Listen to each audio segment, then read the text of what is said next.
నేను సాయి సుధా. ఇక మధ్యాహ్నం వరకు హైదరాబాద్ లో ఎండ దంచి కొడుతుంది. ఎవరు నమ్మలేరు వర్షం పడుతుందని. అలా ఆల్ ఆఫ్ సడన్ గా కుంభవృష్టి కురుస్తోంది. రోడ్లపై వరదై పారుతుంది.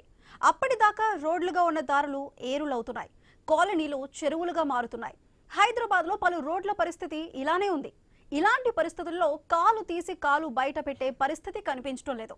హైదరాబాద్ నగరమే జామ్ అయిపోయినంత పని అవుతోంది. ఎక్కడి వాహనాలు అక్కడే జామ్ అవుతున్నాయి. ముందుకు కదల్లేవు, వెనక్కు వెళ్లలేవు.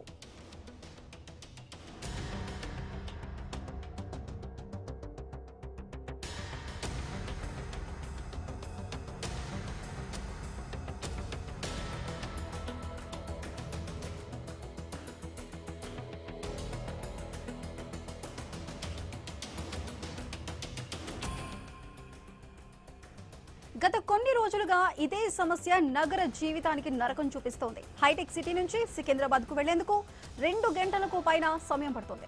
ఇక కూకట్పల్లి నుంచి దిల్సుఖ్ నగర్ కు వెళ్లాలంటే టైం మాత్రం చెప్పలేం. అలాంటి పరిస్థితులు తలెత్తుతున్నాయి. జూబ్లీహిల్స్ నియోజకవర్గం కృష్ణానగర్ లో రహదారులపై 2 మీటర్ల లోతు వరద నీరు పారుతోంది. పలు చోట్ల ఇళ్ల ముందు పార్క్ చేసిన వాహనాలు వరద నీటిలో కొట్టుకుపోతున్నాయి. హైదరాబాద్ లో ఎన్ని ఫ్లైఓవర్లు వచ్చినా, స్కైవేలు వచ్చినా, మెట్రో వచ్చినా, ఎలివేటెడ్ ఎక్స్ప్రెస్ హైవేలు వచ్చినా ఏది ట్రాఫిక్ సమస్యను తీర్చడం లేదు.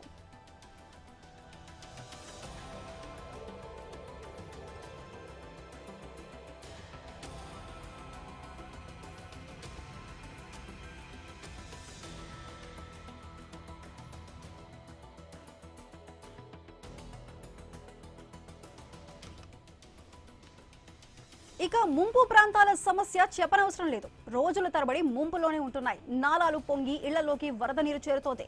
2 రోజులుగా బాగ్లింగంపల్లిలో మోకాళ్లోతు నీరు చేరి జనం ఇబ్బందులు పడుతున్నారు.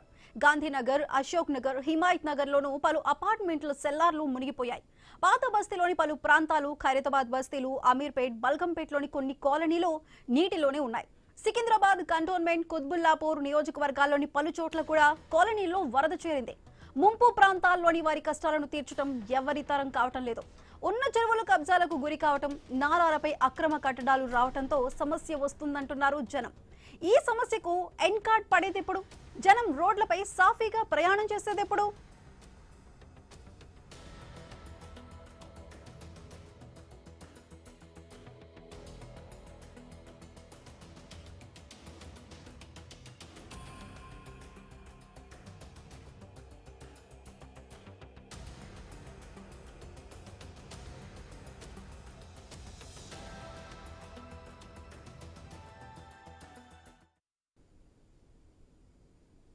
ప్రస్తుతం వరద ప్రభావిత ప్రాంతాల్లో ఉన్న పరిస్థితులకు సంబంధించి మరింత సమాచారం మా కరెస్పాండెంట్ ప్రవీణ్ నల్లగుంట నుంచి లైవ్ లో అందిస్తారు. ప్రవీణ్, చెప్పండి, ప్రస్తుతం 2 రోజులుగా నీటిలోని మునిగి ఉన్న పలు కాలనీలు, పలు ప్రాంతాలకి సంబంధించి ప్రస్తుతం అక్కడ ఎటువంటి చర్యలు కొనసాగుతున్నాయి? ప్రస్తుతం పరిస్థితి ఏ విధంగా ఉంది? అయితే చూసుకుంటే కనుక మనం మొత్తం టోటల్గా అయితే 2 రోజుల నుండి కంటిన్యూస్గా హైదరాబాద్లో భారీ వర్షాలు కురుస్తున్నాయి. ఈ నేపథ్యంలో మొత్తం టోటల్గా ఎక్కడికక్కడ అయితే కొన్ని ప్రాంతాలలో ట్రాఫిక్ కూడా జామ్ ఏర్పడుతుంది. అదేవిధంగా చూసుకుంటే మనము అయితే అంబర్పేట ఏదైతే ఉందో అంబర్పేట గాయత్రి నగర్ కాలనీ మొత్తం టోటల్గా కూడా నీట మునిగినటువంటి దృశ్యాలను మనం చూసాము. అయితే అక్కడ హైడ్రా కమిషనర్ కూడా వెళ్ళి పరిశీలించడం జరిగింది. దానికి మెయిన్గా కారణం అది అయితే ఏదైతే కబ్జాలు ఉన్నాయో వాటిని తొలగించాలంటూ కూడా మొత్తం కాలనీ వాసులని అయితే మొత్తం టోటల్గా కాలనీ వాసులతో మాట్లాడినటువంటి దృశ్యాలను కూడా మనం చూసాం. అదేవిధంగా చూసుకుంటే బాగ్లింగంపల్లి అయితే కాలనీ గత 3 రోజుల నుండి మొత్తం టోటల్గా కూడా మోకాల లోతు నీళ్ళలో మొత్తం బాగ్లింగంపల్లి కాలనీ మొత్తం నిండిపోయిందని తెలుస్తుంది. అదేవిధంగా అటు జిహెచ్ఎంసీ అధికారులతో పాటు కలెక్టర్ కూడా రావడం జరిగింది. ఆ కాలనీ పరిసరాలను మొత్తం టోటల్గా కూడా ఆ కలెక్టర్ పరిశీలించారు. అక్కడ ఉన్నటువంటి అయితే ఎవరైతే కాలనీ వాసులు ఉన్నారో కాలనీ వాసులు మొత్తం టోటల్గా కూడా అయితే నీటిలోనే ఉండవలసిన పరిస్థితి ఏర్పడింది. గ్రౌండ్ ఫ్లోర్లో ఎవరైతే ఉంటారో ఆ గ్రౌండ్ ఫ్లోర్లో ఉండేటటువంటి వాళ్ళందరినీ కూడా పునరావాస కేంద్రానికి తరలించారు. అక్కడ కమ్యూనిటీ హాల్ ఉన్న నేపథ్యంలో కమ్యూనిటీ హాల్కు తరలించేసి వాళ్ళందరినీ కూడా మొత్తంలో అక్కడ అయితే ఏర్పాట్లు చేశారు. ఈ నేపథ్యంలో మొత్తంలో కూడా ఇప్పటి వరకు కూడా అక్కడ వాటర్ ఉన్న పరిస్థితి అయితే మనం చూస్తున్నాం. అదేవిధంగా వర్షం పడిందంటే చాలు హైదరాబాద్లో ప్రధాన రోడ్లన్నీ కూడా మొత్తంగా జలమయమవుతూ ఉంటాయి. దీనికి కారణం మెయిన్గా చూసుకుంటే గతంలో కూడా రోడ్ సైడ్లో అయితే నాలాలు ఉండేవి. ఆ నాలాల గుండా వాటర్ వెళ్ళిపోయేది. ఇప్పుడు అదే ఆధునీకరణ చేశామంటూ చెప్తున్నటువంటి ప్రభుత్వం మొత్తంలో కూడా అయితే రోడ్కు మధ్యలో నుండి అయితే మాన్యువల్స్ చేయడం జరిగింది. అండర్ గ్రౌండ్ వాటర్ చేయడం జరిగింది. ఆ అండర్ గ్రౌండ్ వాటర్ వల్లనే మొత్తం కూడా ఈ యొక్క ప్రాబ్లమ్స్ అయితే ఉత్పన్నమవుతున్నాయంటూ కూడా స్థానికులు వాపోతున్నారు. ఎందుకంటే ఎక్కడ ఒక్కొక్క మాన్యువల్ కూడా ఓపెన్ అయిందంటే అక్కడి నుంచి మొత్తం ఈ యొక్క చెత్త చెదారం మొత్తం వచ్చేసి దాంట్లో ఇరుక్కుపోవడం వలన ఆ మాన్యువల్స్ నుంచి కిందికి దిగలేని పరిస్థితి మొత్తం మధ్యలోకి ఉండదు. కాబట్టి మాన్యువల్ టు మాన్యువల్ మాత్రమే చెక్ చేస్తారు. ఈ తండం లోపల మొత్తం చెత్త చెదారం ఏర్పడి మొత్తం ఆ విధంగా వాటర్ జామ్ అవుతుంది. ఆ రోడ్లపైకి అన్ని కూడా నీళ్ళు వస్తున్నాయంటూ కూడా చెప్తున్నారు స్థానికులు. దీన్ని చూసుకుంటే అధునాతన టెక్నాలజీ కూడా మనకు అందుబాటులో ఉంది. అదే టెక్నాలజీని ఉపయోగించుకొని ఈ వరద నీరుకు శాశ్వత పరిష్కారం చూపడాలంటూ కూడా స్థానికులు చెప్తున్నారు. ఈ నేపథ్యం మొత్తం చూసుకుంటే హైదరాబాద్ని వర్షం బారి నుండి మొత్తం కూడా కాపాడాలంటూ కూడా స్థానికులు చెప్తున్నారు. గంటల తరబడి మోకాళ్ళలోతు నీళ్లు మొత్తం మనం చూసుకున్నాం. అయితే ఖైరతాబాద్ కానీ ఇటు ఎక్కడ చూసుకున్నా కానీ అయితే భారీ వర్షంతో మొత్తం వాటర్ జామ్ అవుతుంది. దీనికి కారణం ప్రధానంగా చూసుకుంటే మాత్రం మొత్తం ఇక్కడ అదే స్థానికులు కూడా వాపోతున్నారు. ఇళ్ల నుండి బయటికి రావాలంటేనే భయంగా ఉంది. ఎక్కడ మాన్యువల్స్ ఓపెన్ ఉంటాయో తెలియక ఇబ్బందులు పడుతున్నామంటూ. అయితే గత మూడు రోజుల నుండి కురిసినటువంటి భారీ వర్షానికి కూడా మనం చూసాం. అయితే ఈ యొక్క నాలలో పడి ఇక వరదలో పడి మొత్తం కూడా ముగ్గురు కొట్టుకొని పోవడం జరిగింది. వాళ్ళ బాడీ కూడా అంటే నిన్న రీసెంట్గా వాళ్ళ బాడీ మొత్తం నల్గొండ ప్రాంతంలో బాడీ లభించింది. అంటే ఎంత పెద్దంలో వరదలు వస్తున్నాయో తెలిసిపోతుంది. ఇప్పుడు కూడా ఇంకా ప్రమాదకర స్థాయిలో హుస్సేన్ సాగర్ ఉంది. మొత్తం టోల్గా FTL ఫుల్గా ఉంది. ఆ FTL నిండినందుకే ఇక్కడ దోమలగూడ కానీ ఇక్కడ మొత్తం టోల్గా కూడా ఏదైతే ఈ యొక్క బాగ్లింగంపల్లి ఉందో ఆ యొక్క బాగ్లింగం పల్లి కాలనీ మొత్తం నీట మునుగుతుందని చెప్తాం. అయితే ఎగువన కురుస్తున్నటువంటి భారీ వర్షాలకు కూడా జిల్లాల వ్యాప్తంగా కురుస్తున్నటువంటి భారీ వర్షాలకు ఇక జంట జలాశయాలు ఏవైతే ఉంటాయో ఆ యొక్క జంట జలాశయాలు కూడా నిండుకుండలు మారినాయి. ఈ నేపథ్యం చూసుకుంటే మొత్తం టోల్గా కూడా ఆ యొక్క ప్రభావంతో ఈ యొక్క వరద నీరు ఏదైతే ఉంటుందో అక్కడ జలాశయాల నుండి నీటిని కిందికి దిగువకు వదిలిపెడుతున్నారు. వదిలిపెట్టిన క్రమం లోపల మూసీ నది కూడా ఉధృతంగా ప్రవహిస్తుంది. ఈ నేపథ్యం చూసుకుంటే మూసీ నది పర్యాక ప్రాంత ప్రజలకు కూడా ఆ ఇళ్లలోకి నీళ్లు రావడం జరిగింది. కాబట్టి ఆ ప్రాంత ప్రజలందరినీ అధికారులు అలర్ట్ ప్రాంతాలకు తరలించే యోచనలో కూడా ఉన్నారు. అయితే ఇప్పటికీ కూడా హైదరాబాద్ మొత్తం కూడా చినుకు పడిందంటే చాలు మొత్తం అయితే చిత్తడిగా మారిపోతుంది. జలాశయాలను తలపిస్తున్నాయి. ఆ రోడ్లన్నీ కూడా అయితే చెరువులుగా మారిపోతున్నాయి. దీన్ని చూసుకొని అయితే ప్రజలు కూడా అంటున్నారు అధునాతన టెక్నాలజీ ఉంది మన దగ్గర. టెక్నాలజీని ఉపయోగించేసి ఈ యొక్క అయితే ఏవైతే నాలాలు ఉంటాయో నాలాలు కానీ ఈ యొక్క మొత్తం శాశ్వత పరిష్కారం చూపించాలి అంటూ కూడా స్థానికులు చెప్తున్నారు. కాబట్టి వర్షాలు పడినప్పుడు హైడ్రా సిబ్బంది వాళ్ళు వచ్చేసి వాటర్ లాగింగ్ ముందుగానే గుర్తించాలి అంటూ కూడా చెప్తున్నారు. ఏవైతే వాటర్ లాగింగ్ ప్రాంతాలు ఉంటాయో ఆ ప్రాంతాలన్నింటినీ కూడా ముందుగా గుర్తించేసి ఆ యొక్క ప్రాబ్లం నుండి మొత్తం కూడా అయితే ఈ యొక్క హైదరాబాద్ వాసుల్ని కూడా కాపాడాలంటూ కూడా ఏం చేస్తున్నారు. అదేవిధంగా ట్రాఫిక్ జామ్ కూడా ఏర్పడిందంటే సాయంత్రం సమయంలో ట్రాఫిక్ జామ్ కూడా ఏర్పడిందంటే మాత్రం ఇళ్ల నుండి అయితే ఆఫీసుల నుండి ఇంటికి వెళ్ళే వరకు కూడా మొత్తం ప్రాణాలను అరిచేత పెట్టుకొని వెళ్తున్నాము. ఆ మోకాళ్ళ నీళ్ళలో బండ్లను కూడా మొత్తం కొట్టుకొని పోవడం జరుగుతుంది. బండ్లు కూడా అయితే వెహికల్స్ కూడా పని చేయకుండా పోతున్నాయి అంటూ కూడా చెప్తున్నారు. కాబట్టి వర్షం వచ్చిందంటే చాలు హైదరాబాద్ వాసులు భయపడిపోతున్నారు.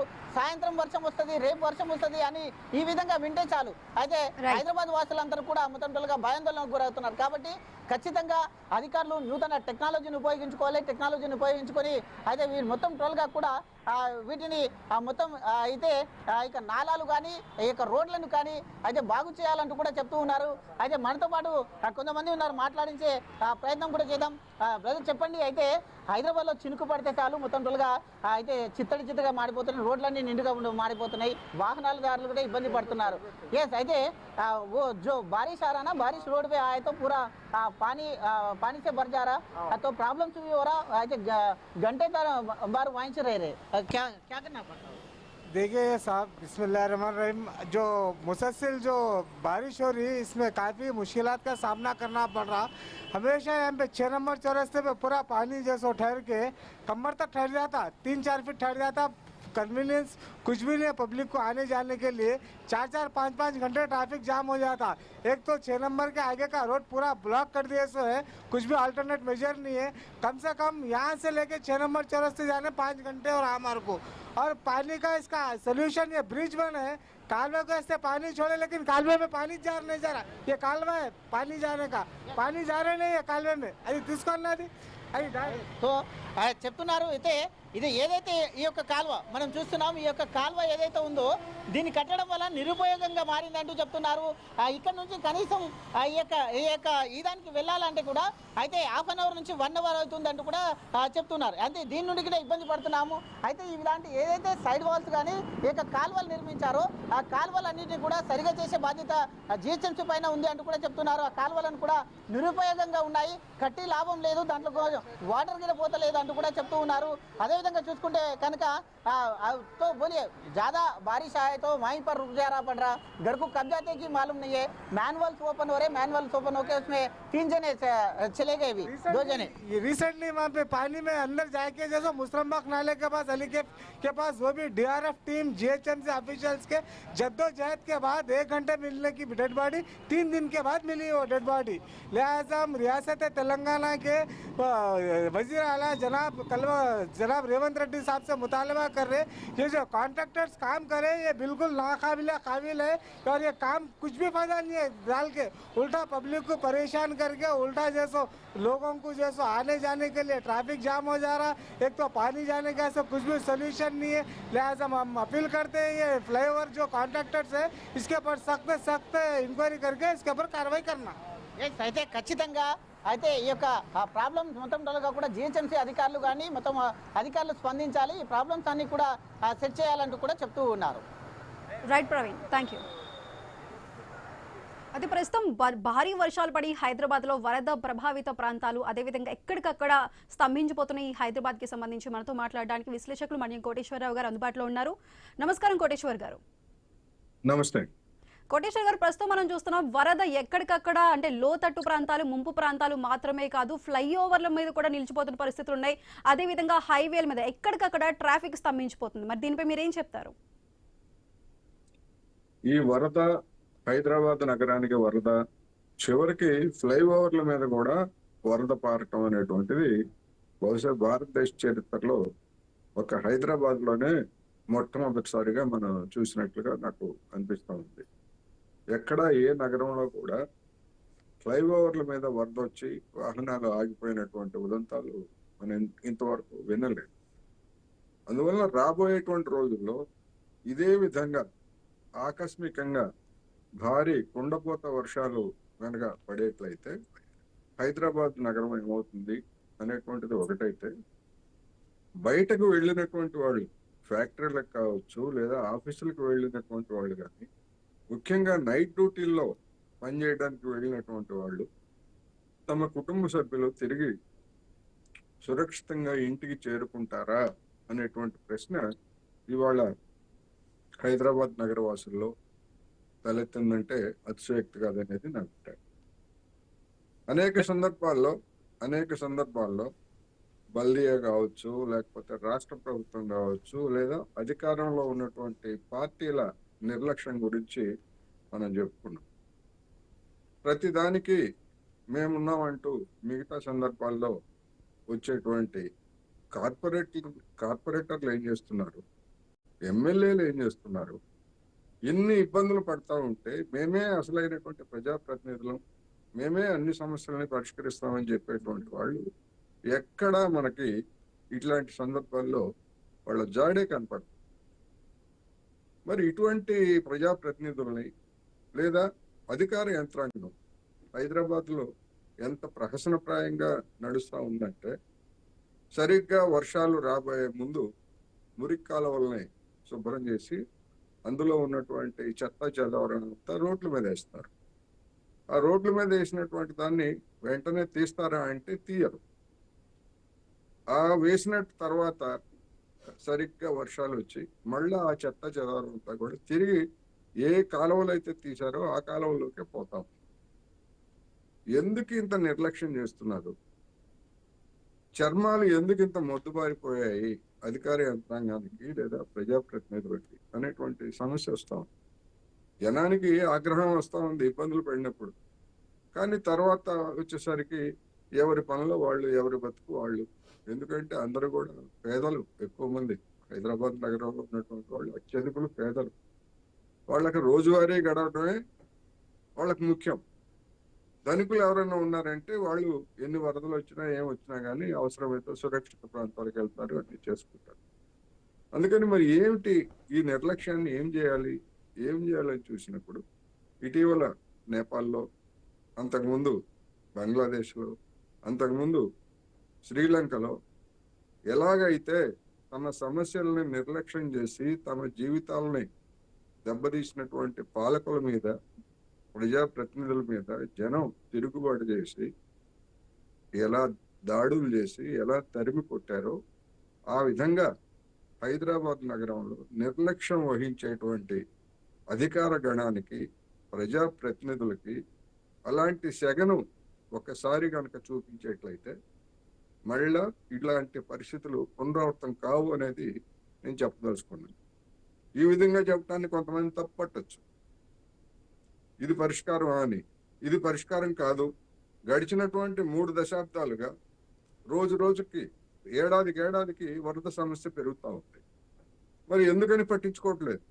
ఏ పార్టీ అయినా అధికారంలో ఉన్నటువంటి, ఉమ్మడి ఆంధ్రప్రదేశ్లో తెలుగుదేశం పార్టీ కావచ్చు, తర్వాత కాంగ్రెస్ పార్టీ కావచ్చు, తర్వాత బీఆర్ఎస్ పార్టీ కావచ్చు, ఇప్పుడు మళ్ళీ కాంగ్రెస్ పార్టీ కావచ్చు, ఏమి చేశారు?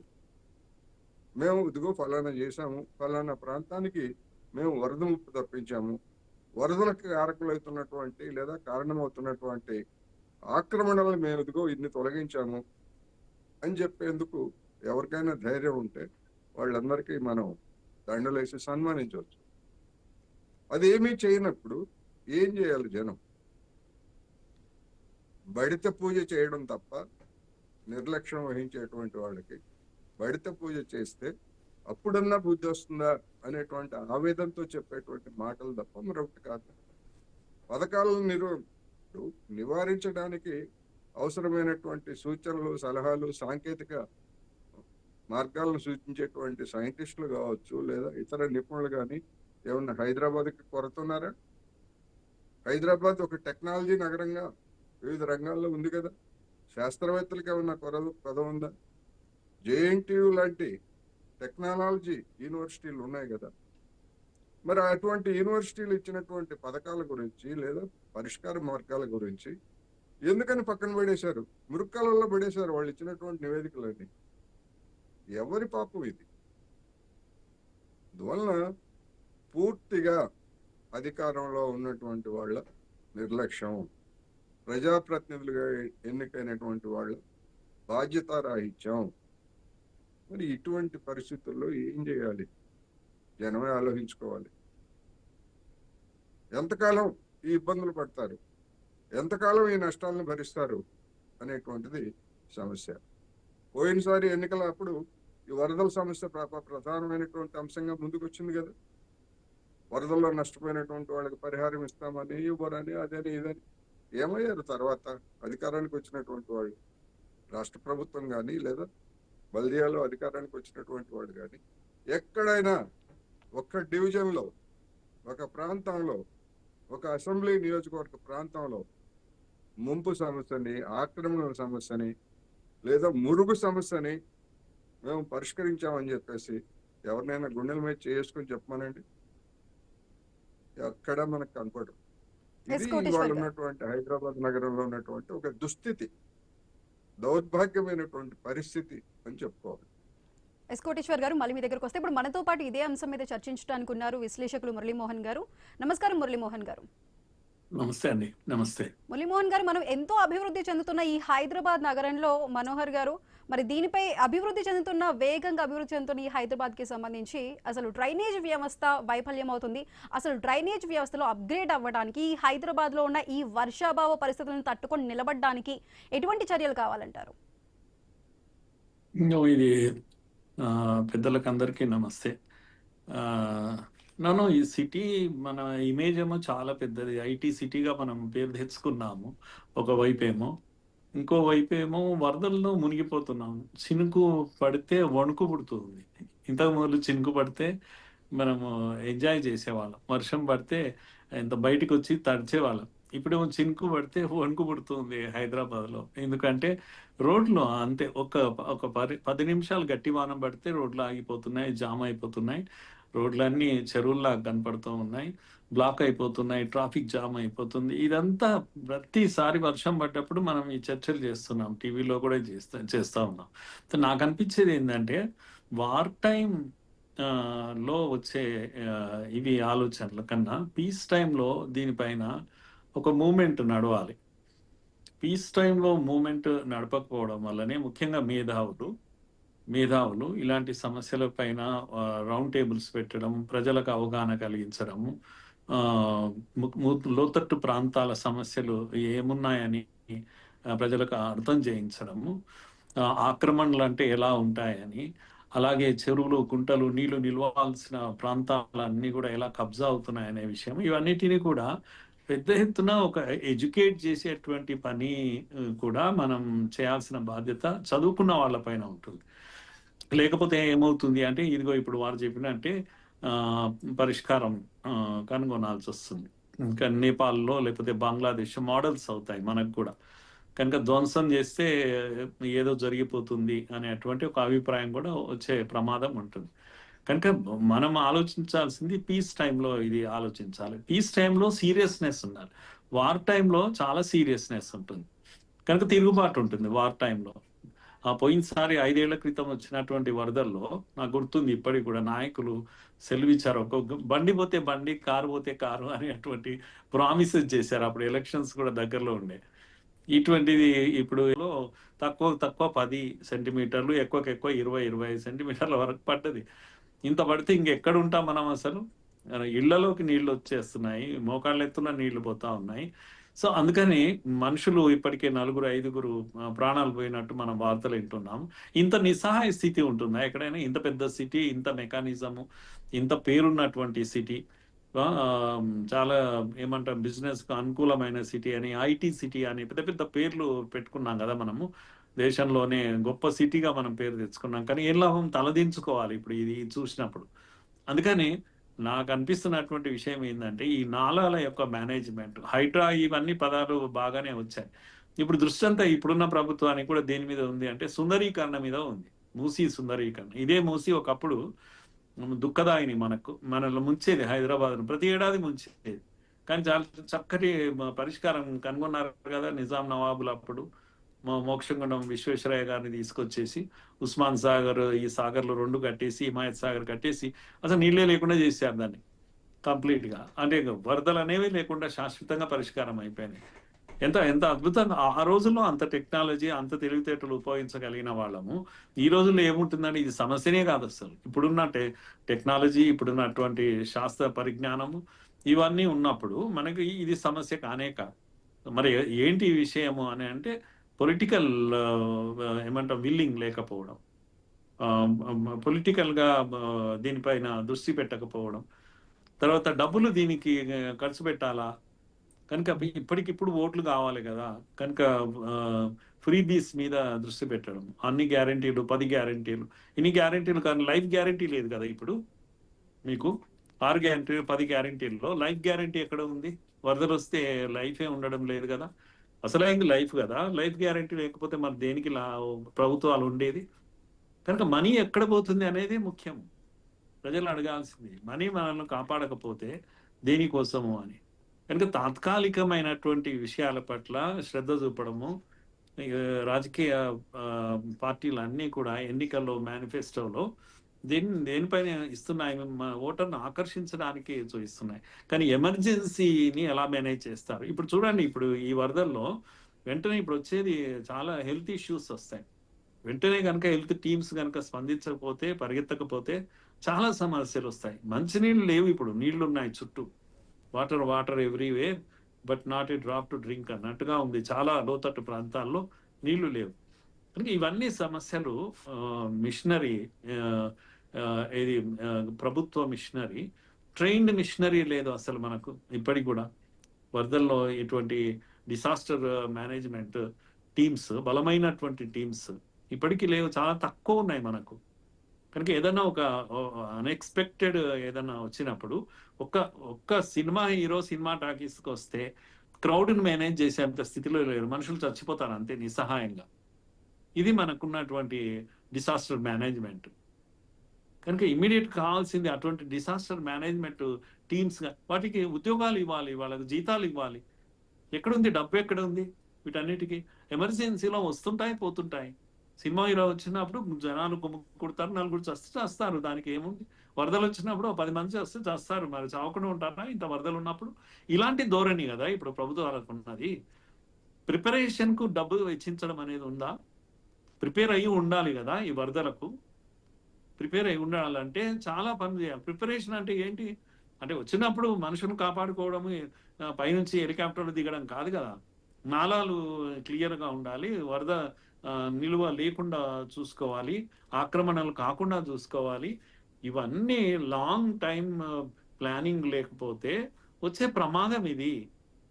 కనుక మనకు ఇప్పటికి కూడా ఓటర్గా మనకు అర్థమే కావడం లేదు ఈ ప్రభుత్వాలు ఏం ప్రామిసెస్ చేస్తున్నాయి మనకు అని.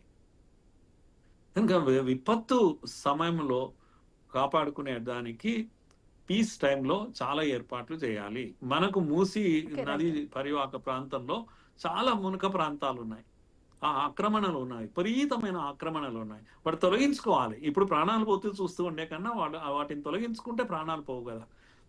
ఇలాంటి ఒక ఆలోచన చేయాలని అనిపిస్తుంది నాకు. ఓకే, రైట్ మనోహర్ గారు, థ్యాంక్ యూ అండి. రైట్ కోటేశ్వర్ గారు, థ్యాంక్ యూ అండి.